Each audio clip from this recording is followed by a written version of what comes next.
দেখুন আমাদের এটা বংশ পরম্পরা, আমার দাদা করেছে, বাবা করেছে, এখন আমরা করছি। এটা 3 পুরুষ দিয়ে চলছে ঠাকুর।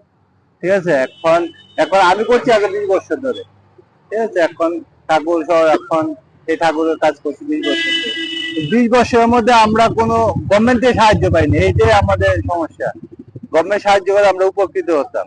এখন সামনে সরস্বতী পূজা, ঠিক আছে, সামনে সরস্বতী পূজা, মানে এখন সরস্বতী পূজা ঠিক আছে, কিন্তু খরিদ্দার আছে, চাহিদা অনুযায়ী আমরা মাল প্রোডাকশন দিতে পারি না। তখন এই টাকা সমস্যা, আমাদের জায়গার শর্ট, সবচেয়ে বড় সমস্যা জায়গার শর্ট।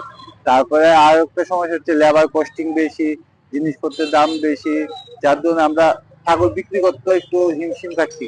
সবাই তো দাম দিয়ে নিতে চায় না, এই তো একটা সমস্যা। আমরা গভর্নমেন্ট যদি আমাদের দিকে তাকায়, মুখ তুলে তাকায়, তাহলে আমরা উপকৃত হবো। আমার নাম রাজু পাল।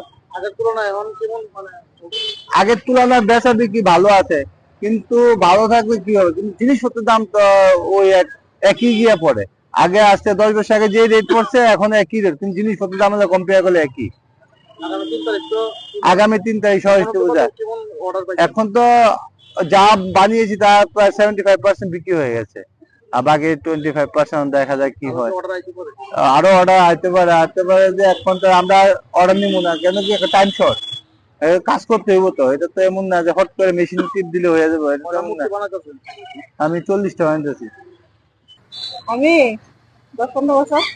ওখানে তো কেমন অর্ডার কেমন আছে, হাতের মোটামুটি হবে।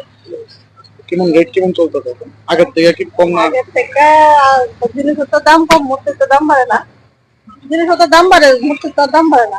অর্ডার পাইছেন আছে এখন বুঝতে। এই তো সামনে সরস্বতী পুজো, ফেব্রুয়ারির 3 তারিখ পড়েছে।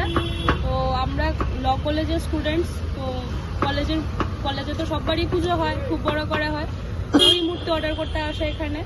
পুজো তো প্রায় কাছিয়ে গেছে, এখন মানে আশা খুব, এবার পুজো খুব ধুমধাম করে করবো।